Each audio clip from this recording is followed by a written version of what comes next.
Hello, and welcome to my 100% serious rework ideas for Dead by Daylight. My first rework that I was thinking of was balanced landing. Right now, balanced landing, it's a good perk. You can do unsafe gens most of the time. It can be usable on a lot of maps, but also on a lot of maps, you can't really use it. And on Trickster's Delusion, you just straight up can't use it. It's like an empty perk slot, basically, which is kind of boring. I don't really like that. This is a really map-dependent perk. So instead of fixing the map dependency, instead I made it a stun. My rework is called Unbalanced Diet.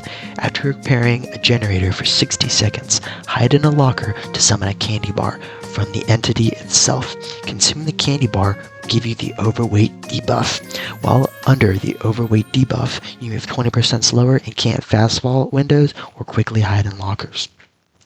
After falling from a height of 1.2 meters, cause a small earthquake. Kills within 16 meters of your earthquake will be stunned for 2 seconds.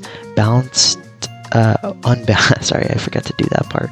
But unbalanced diet causes the exhausted status effect for 40 seconds because you need to burn off those calories. Unbalanced diet cannot be used while exhausted. So my thought process for this one was a good fix for this perk would be to maybe take away the height requirement. I get it, that's a very integral part of the perk. So I didn't really want to mess with that. So instead of making it a better perk, I decided to make it another stun. Because you know how much I love playing killer and getting stunned all the time. So yeah, that was essentially my thought process. My next rework is Medal of Man. Currently, this perk, I hate it. I really do not like it because it requires 3 protection hits, and that sucks. But it's not like impossible to do, but the thing is, I play solo queue, and in solo queue, you're never getting protection hits. You might get a protection hit from I don't know, maybe there's a streamer or something who's really good, has a whole build surrounded by that, which is never going to happen, or maybe you've got good teammates, which is also never going to happen. But, it's an okay perk. It's worse on solo queue because I've literally gotten this effect maybe twice, and I've run it a few times, which is still a lot, but it's not that much, It's basically an empty perk slot. So instead, I made it a selfish perk. My rework is Medal of Me, Myself, and I. This time, after Survivor takes a protection hit for you, Medal of Me, Myself, and I. Yeah, sorry, I forgot to do more editing. Sorry. Medal of Me, Myself, and I activates. When hit with the basic attack, Medal of Me, Myself, and I shields you from going down the next time you take damage. Okay, pretty similar to, Medal of Man, but instead a survivor just has to take a protection hit for you. What's different? Well,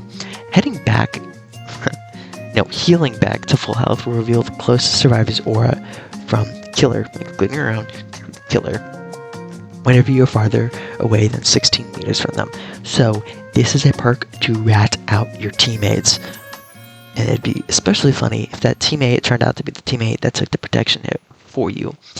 And something really funny, I thought, is that if you are injured and you're working on a generator and you have a healthy survivor who's waving you to get healed, but you just ignore them, so they just hop on the gen with you, you can force them to take that protection hit for you because they do not want you going down. So you take the protection hit and you get out of there. And if the killer chases you, guess what? You're all good unless it's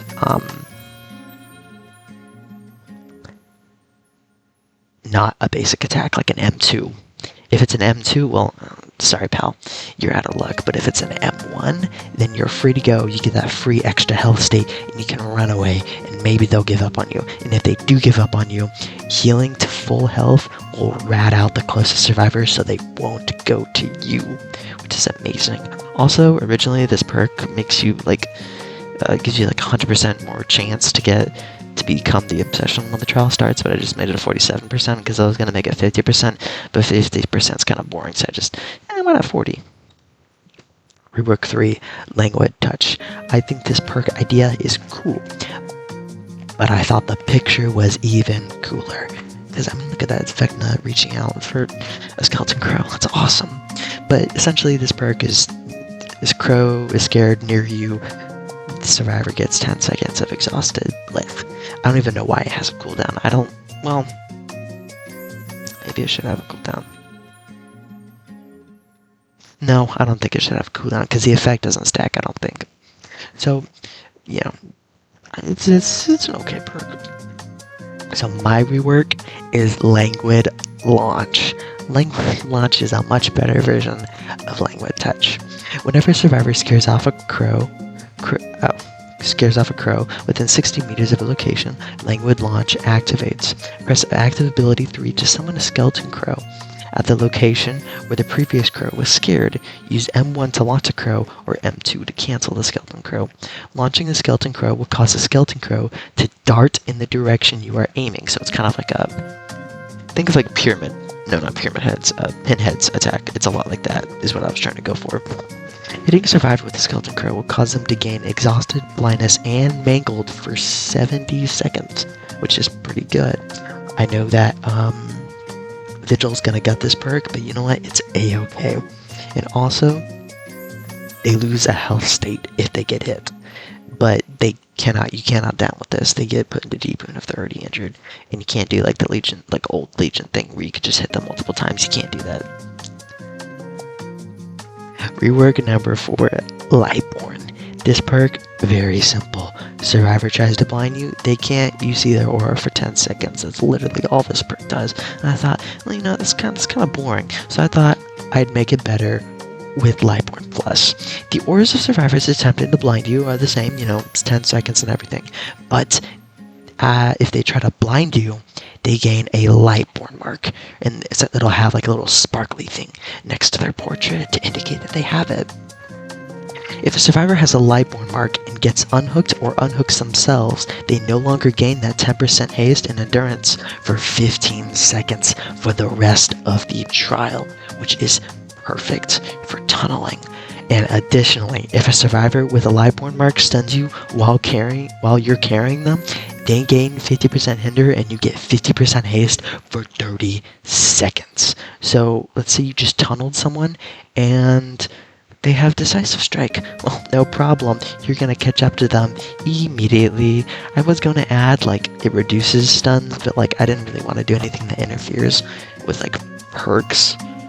Specifically with this one, with, like, other perks that just reduces your stuns. Because, I mean, like, we already have, not Unrelenting.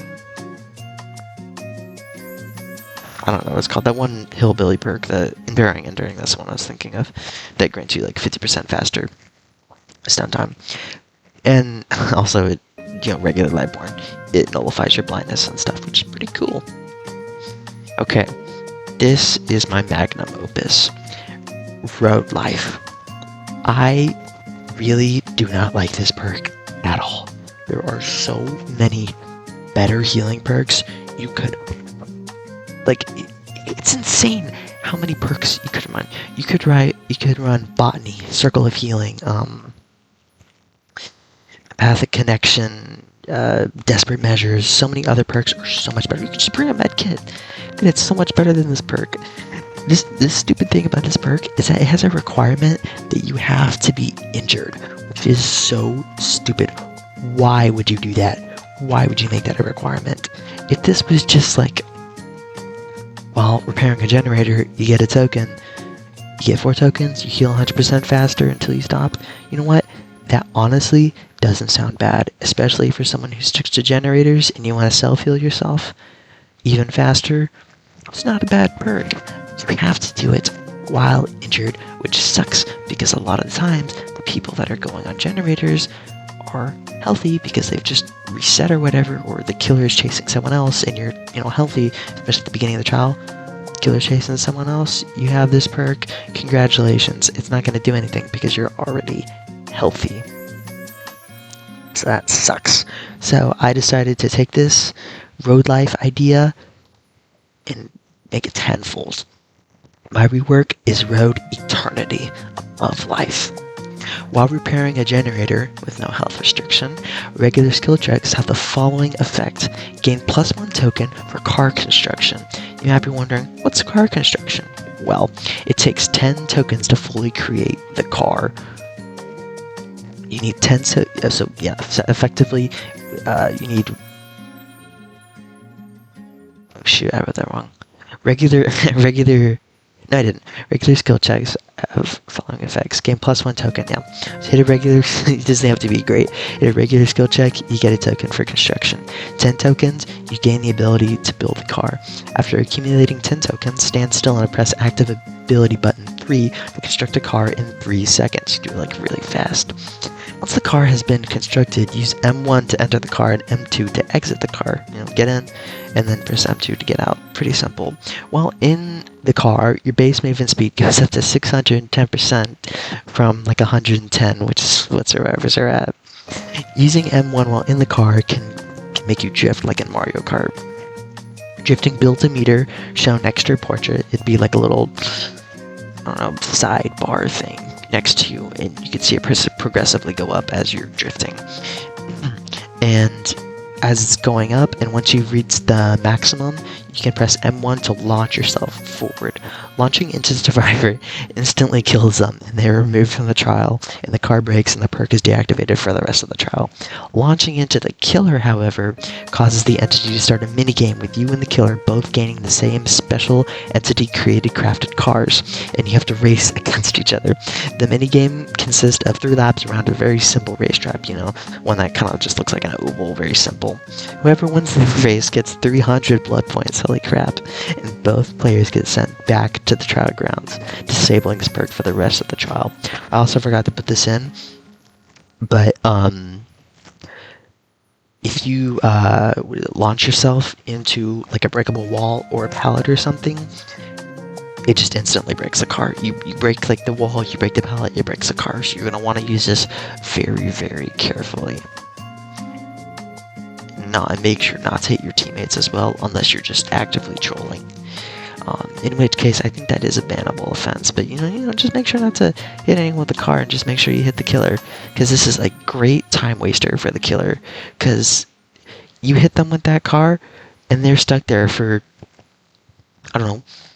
I honestly don't know how long the laps would take. I need to look into that more. But it would be a huge time waster, and you could immediately just set the killer back all the way. You can do your gens efficiently. You don't have to worry about getting spotted on gens. You can just do all the gens to your heart content while the other guy is racing the killer. Fantastic. And thank you for watching this slideshow on 100% serious perk ideas. This was a pleasure to make. And if you have any ideas, let me know in the comments. Thank you.